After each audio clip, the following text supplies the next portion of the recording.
Welcome to some new r/malicious compliance stories, where people comply to the letter, but not the spirit of a request. I hope you had a great day.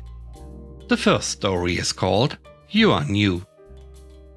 At the old company I used to work at, I had a coworker who would consistently push their work onto me and then claim they did the work. They'd volunteer me for late shifts and then would basically say, "It's cause you are still new, you need more practice." At some point over the 3 months working there, I got really annoyed at consistently writing their copy for them and them taking the credit. One evening, when I was packing to go home, they came in and gave me a 10-page setup and said I needed to write copy for all the assets before I left. I was annoyed. It was a Friday night, I made plans and I wanted to leave. I told him I had plans and he said again, "You are new, I'm doing you a favor. This is how you will learn what it takes to lead a team." And then he left. So I started making errors. Nothing too hectic, i.e. we were running a competition and the poster was meant to say, "Standard chance to win your share of $1 million worth of prizes." I wrote, "Standard chance to win $1 million.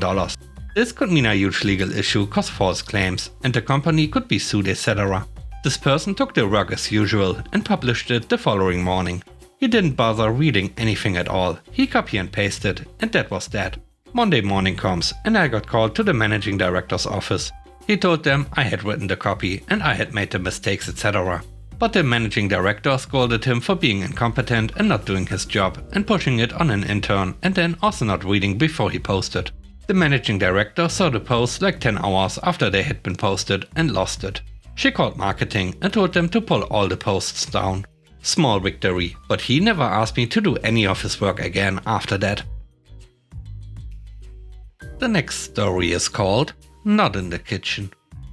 I work at a restaurant where we have a counter. This is where we make all of the milkshakes. We also do to-go orders through there as well. And people will come to eat at the bar and they always want the same experience they would have if they sat at a table. Today it was super busy. I was making shakes constantly for about 2 hours and had a group sitting at the bar. Their food was taking a bit because our kitchen was backed up. I finally got to a point where I had maybe one shake to make, something a server definitely could have made themselves. So I went to the back to figure out the food situation. This is when my manager got mad that I wasn't making shakes, and even when I tried to explain, he was like, "Don't be back here if you have shakes on your screen." So that's what I did. If a customer ordered food, they'd just have to wait until a server could bring it out to them, as I had shakes on my screen constantly. This led to complaints as the servers were busy and the tables were completely full. I didn't go back there once afterward and I just let my manager get mad that my orders weren't going out fast enough. The third story is called Wrong Airport. This happened years ago. In Toronto, there's a small island airport close to downtown and then the full-on Pearson International. Once every 2 weeks or so, I'd have to travel. I'd usually book my flight through the island airport since it would be cheaper and my office was downtown, so it took like 15 minutes to get there.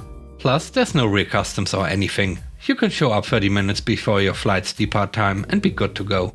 If my flight was at 1 PM, I'd leave the office at noon and make it with time to spare. One day, I get my expense request denied for the Uber that took me to the airport because it was close enough to walk and as per company policy, taxi/Uber is only for Pearson. This was all over $12, which I was doing for months. Okay, fine. For the next flight, I booked in Pearson. The ticket was $900 instead of $400. I paid $70 for an Uber to get there instead of $12. And I had to leave work a full 3.5 hours before my flight to make it through check-in, security, etc. to get to my gate in time. Usually I'd be on some sort of call leading up to my flight, but here I couldn't do any work at all. Come back and I'm asked why my expense report was double the usual amount I put in.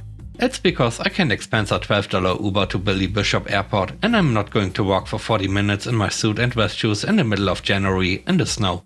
2 months later, it's now cost him $2,000+ over what I'd normally have spent. Some of the flights in that time were over $1,000 versus the $400 at the island airport. Finally, I get an email one day saying I can take whichever flight I deem best based on my judgment and that any amount under $700 is order approved at the island airport. Now I get to eat a nice meal and sometimes upgrade myself to premium seats and still fall within budget.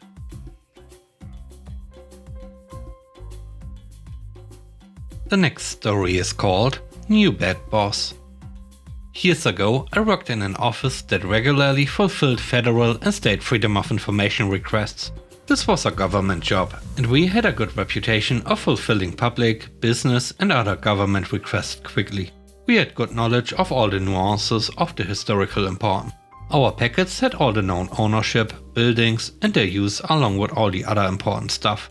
We got a new, awful boss. This boss didn't want these requests filled without his approval and demanded all requests to go through him first. The man was a horrible micromanager, and if you didn't coddle his delicate moods, he would become extremely verbally aggressive.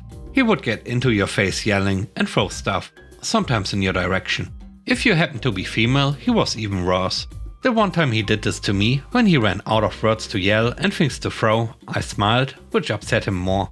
I told him, I've heard worse from people who are supposed to mean more to me. Bring it. Maybe not my best response. The bad boss also during this time demanded we use his personal email and send said emails from our personal email. In other words, do not use government issued emails. His demands for all this set me off. So after a cocktail or three, I came up with a beautifully evil devious plan. I was tired of waiting on the slow investigation of reported complaints. I contacted all my friends, regular packet requesters who owned, were looking to own and whose extended families owned property. Residential, business, agricultural, whatever. I helped them fill out the request to ensure they were in compliance and will be emailed to the boss's work email. The email he didn't use. All emails came from the compliance office or public relations, not my office. Over 100 requests were sent to him that were never responded to within the time regulations. This put the state and federal officers' eyes on him and his actions. As soon as the investigation started, he was relieved of all responsibilities and put on leave. Everything he did was thoroughly investigated. He was fired for trying to have agency-owned assets devalued so he could buy them, and for trying to sell devalued assets at a trumped-up price. And he was purchasing items with office funds that were for his personal use. The last story is called Following Your Instructions. I work as a cashier for a small grocery chain. We carry a lot, and I mean a lot, of produce. So much so that we have multiple kinds of tomatoes, peaches, peppers, etc. Organic and regular. And in some cases, different kinds of produce might have different prices. Now, the somewhat annoying fact is that while most of our items have their produce code stickers on them, not all of them do. So sometimes cashiers have to guess. Now, this incident took place in the middle of my shift on a Sunday afternoon, which is the busiest day of the week. Our latest shipment of hothouse tomatoes were a bit small, so they were easily confused with our tomatoes on the vine. So if there wasn't a sticker, I would have to examine them to see if I could figure out what kind they were.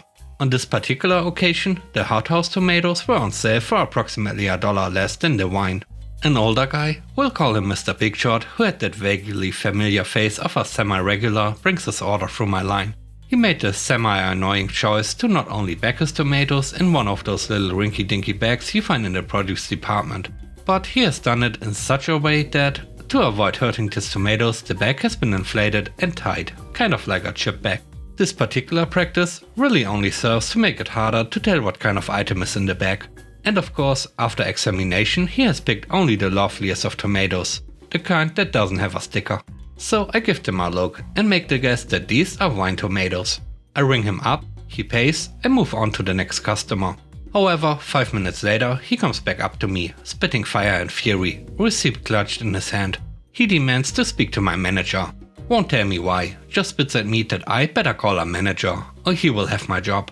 Okay, fine. The manager comes over and Mr. Big Shot immediately launches into a full-scale tirade about how we scammed him.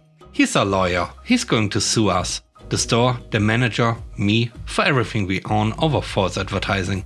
Because we charged him the $2.69 per pound for vine tomatoes instead of the $1.50 for the hothouse. The manager pulls him aside, gives him a refund for the tomatoes, a whole $3.49, and Big Shot sneers at me like he's won some huge victory over my lowly self as he leaves. My manager then comes to me and tells me that I have to be extra careful in the future to make sure what kind of produce I'm ringing up. This means up to and including leaving my register to confirm the particular breed of tomato, regardless of how busy we are, no matter what. Now, normally I'm a chill person. However, I had just been threatened over an innocent mistake and then reprimanded for it in the middle of a busy store full of customers. Cue malicious compliance. Mr. Big Shot comes back a week later and comes through my line with a smug little smile, once again with stickerless produce in bubble bags. I carefully ring up every item he has that isn't produce, taking my time to ensure that a line forms. Then I take a bag of one kind of produce, jostle it around in its bag so I can examine it and decide that nope, I can't figure out what kind of apple this is. So I look up at Mr. Big Shot and in my sweetest voice asked him to show me where he got these apples from because I can't figure it out. He grumbles, but because he spent the little female cashier into submission, shows me the basket with the price tag. This happens 2 more times. By now he's getting impatient with me and snaps at me to just ring up the produce. I explained to him that because he brought me produce without a sticker, I had to make sure I was ringing him up for the right item. The lady behind him is of course giving us both dirty looks, and the people waiting behind her don't look too happy either. Mr. Big Shot demands a manager, so I quite happily go over to the loudspeaker and ask one to come over. Big Shot starts complaining loudly that I'm wasting his time and being rude and making him walk over the store to figure out prices. The manager turns to me, confused and irritated, and demands to know what the heck I'm doing. I very calmly replied, "You told me that I had to make sure, even if it meant leaving my register." Well, we had these items, gesturing at the produce in question, that don't have stickers. They look close enough to other kinds, and I don't know which baskets they came from, so I asked him to show me. "I'm only doing what you told me to." The manager gave me a funny look, assured Mr. Big Shot that everything would be taken care of later, and left. I finished ringing him up, he paid, and I moved on. Later that day, another member of the office staff came over and told me that the manager had said that if there wasn't a sticker, it was okay to just guess. Mr. Big Shot came through my line a few more times, with less dramatic repeats of the same thing. This was until he either learned his lesson or just realized he needed to stop coming through my line. Either way, I won. And with that, we end today's video. Let me know what you think about the stories. On a scale of 1 to 10, how would you rate the stories and today's video? I hope you enjoyed the video. If you like what I do and would like to support me, please subscribe and hit the like button. I hope you have a great day. Stay safe. Bye bye.